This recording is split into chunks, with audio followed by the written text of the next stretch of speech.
વડોદરામાં ગૃહમંત્રી હર્ષ સંઘવીનો કાર્યક્રમ હતો। આ કાર્યક્રમ દરમિયાન ટિકિટ ન મળતા એક કાર્યકર દ્વારા બળાપો ઠાલવવામાં આવ્યો, જેમાં કહેવામાં આવ્યું કે તેમને માત્ર ફોર્મ ભરવામાં 5 મિનિટ મોડું થયું ને બીજાને તક મળી ગઈ। તેને લઈને તેમણે પોતાનો રોષ વ્યક્ત કર્યો છે ને તેમણે કહ્યું કે સિંધી સમાજના એક પણ વ્યક્તિને ટિકિટ આપવામાં ન આવી। શું કહી રહ્યા છે આ કાર્યકર્તા, તેમણે નારાજગી વ્યક્ત કરતા શું વાત કહી, વિગતે વાત કરીએ। વૈષ્ણવજન તો તેને કહીએ જે પીડ પરાઈ જાનાને રે। નમસ્કાર દર્શક મિત્રો, નવજીવન ન્યૂઝમાં આપનું સ્વાગત છે। હું છું ફૈઝાન। આ વખતે સ્થાનિક સ્વરાજ્યની ચૂંટણીમાં ભારતીય જનતા પાર્ટીમાં સ્થિરતાના ધજાકરા ઉડ્યા।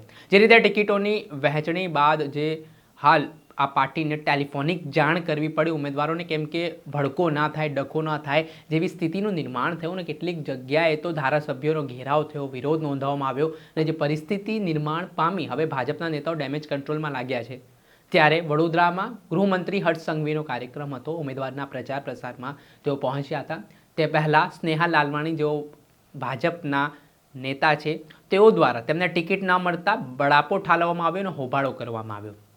જી હા, સ્નેહા લાલવાડી છે તે ગૃહમંત્રી હર્ષ સંઘવીના કાર્યક્રમ સ્થળ પર પહોંચ્યા હતા, જ્યાં તેમણે કહ્યું કે તેમને માત્ર 5 મિનિટ મોડું થયું ફોર્મ ભરવામાં, તો કોઈ અન્યને તક આપી દીધી ને જે અન્ય વ્યક્તિઓ છે તે ક્યારેક ભાજપના કોઈ કાર્યક્રમમાં દેખાતા નથી, સક્રિય નથી, તેવા લોકોને તક આપી હોય તેવા આક્ષેપો સ્નેહા લાલવાણીએ કર્યા છે ને કહ્યું છે કે તેમના પિતા અને ઘણા વર્ષોથી આ પાર્ટી સાથે સંકળાયેલા છે ને વફાદારીથી ભાજપ માટે કામ કરી રહ્યા છે, છતાં તેમની અવગણના કરવામાં આવી। સાથે જ આ જે સ્નેહા લાલવાણી છે તે સિંધી સમાજમાંથી આવે છે અને તેમણે કહ્યું કે સિંધી સમાજની ભારતીય જનતા પાર્ટીએ અવગણના કરી ને એક પણ મહિલાઓને ટિકિટ ના આપી। પહેલાં તેમના જે ગંભીર આક્ષેપો સામે આવ્યા છે, આક્ષેપો સાંભળો।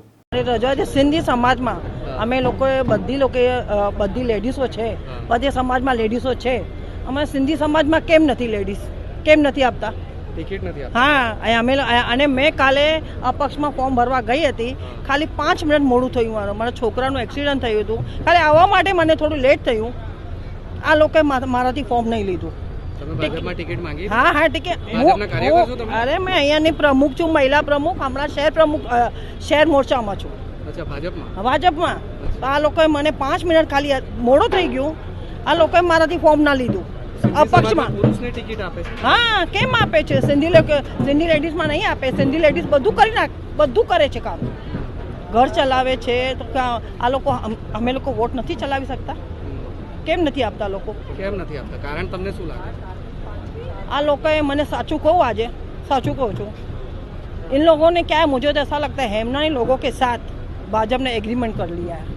हेमनानी के साथ, हेमनानी परिवारों के साथ इन लोगों ने एग्रीमेंट कर लिया है भाजपा वालों ने। मैं तो ऐसा ही बोलूँगी, क्योंकि तीन टर्म से परसोत्तम भाई आ रहे हैं, खाली हमारे परसोत्तम नहीं, उसके बाद खाली हमारे हीरा भाई आए हैं, उसके बाद अभी फिर से उसके बेटे को, उसका बेटा, आज तक हमने किसी कुछ भी होता है प्रोग्राम, कहीं पे भी हमने देखा, कहीं पे भी हमने देखा नहीं। आप लोगों ने कहीं देखा है? देखा है आप लोगों ने? इसको टिकट दी है वो। हाँ, और हमारी महिला जो जिस लेडीज़ को मिली है, धरती बहन सोनी, वो मेरे साथ क्या महिला में प्रमुख थी, उसमें वो महामंत्री बनी। वो हमारे साथ कोई 5 साल में मेरे साथ, 4 साल में मेरे साथ नहीं आई थी, कुछ काम नहीं किया है, तो भी उनको दी। और जो लेडीज थी दूसरी, अंकिता क्या नाम है, जो आई है, उनको तो मैंने पीछे से देखा, प्रवीण भाई पीछे से लेके आए, मैंने लाइव देखा है वो। हाँ, देखा मैंने। तो आप कितने साल से पार्टी में? मैं जब तक मेरे पापा थे ना, लाल शेरा भाजपा में थे, आपने आप लोगों को नाम सुना है? मैं उनकी बेटी हूँ। मैं 25 साल से हूँ, मेरे पापा जब थे तभी वो भाजपा में थे। जब भाजपा का हुआ था, जो हमारी कैबिनेट टूटी थी, आपको पता होगा, मांडवी पे, उसके बाद मेरे पापा ने पद छोड़ दिया था, फिर वो कांग्रेस में आए, फिर भी जीत के आए। उसके बाद मेरा भाई आया था, जीतू शेवानी, उसके बाद मैं आई हूँ। जो मुझे बोलना है ना, आज मैं बोलने वाली हूँ। कल जो मेरे साथ हुआ ना, अपक्ष के लिए मैं खड़ी हुई, मुझे कांग्रेस वालों बोला, मैंने बोला मुझे नहीं आना, आप में मना नहीं, हम लोग भाजपा के हैं, लेकिन हम लोग अपक्ष में तो लड़ सकते हैं, भाजपा वाले के नहीं लड़ सकते हैं ना। 5 मिनट खाली लेट हुआ, वो भी मेरे बेटे का एक्सीडेंट हुआ था, मुझे हॉस्पिटल में देर हो गया। वो सबको कार्यकर्ताओं को पता है, उसको अभी लगा है, उसकी वजह से जिम्मेदार है। आपका फॉर्म नहीं भरने दिया गया? कौन? आप ही समझो, कौन जिम्मेदार होंगे? अंदर से होगा, 3 बजे के बाद वो लोगों ने बोला अंदर नहीं आने देंगे और नहीं भरने देंगे। रूल है। हम लोग आप लोग 3 घंटे लेट आते हो, हम लोगों का वेट करते हैं और आप लोग हमारे लिए 5 मिनट वेट नहीं कर सकते। आज आपने महामंत्री को रजूआत भी किया है, बात भी किया है, वो क्या बोल रहे हैं? कौन महामंत्री? बात करें हाँ, मैंने उनको यही बोला अभी सिंधी समाज में खाली जेंट्स को मिल रही है, लेडीज को क्यों नहीं मिल रही है? सब समाज में लेडीज को मिल रही है, हमारे सिंधी में क्यों नहीं? आज मैं यही बोलने के लिए आई हूँ। नहीं लगता कि समाज का प्रश्न है? समाज ना समाज नहीं, ये लोग सिंधी समाज वाले को, हमारे जो सिंधी समाज है वो लेडीज को आने ही नहीं देते आगे, और ये लोग अंदर से जाके ऊपर जाके रजूआत करके आते हैं अपनी सिंधी लेडीज हमको नहीं चाहिए। क्यों?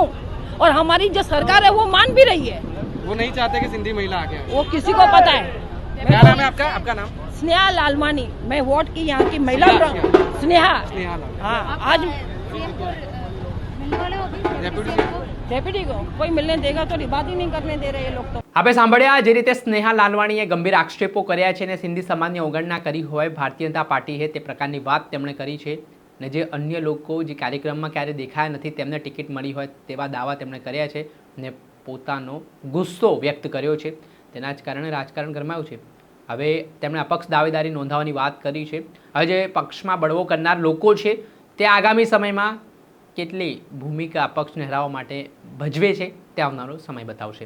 દર્શક મિત્ર, આવા જ નવા વિડીયો સાથે આપણે માહિતગાર કરતા રહીશું, પોલિટિક્સથી જોડાયેલા સમાચાર આપના સુધી પહોંચાડતા રહીશું, એટલે નવજીવન ન્યૂઝ જોતા રહો।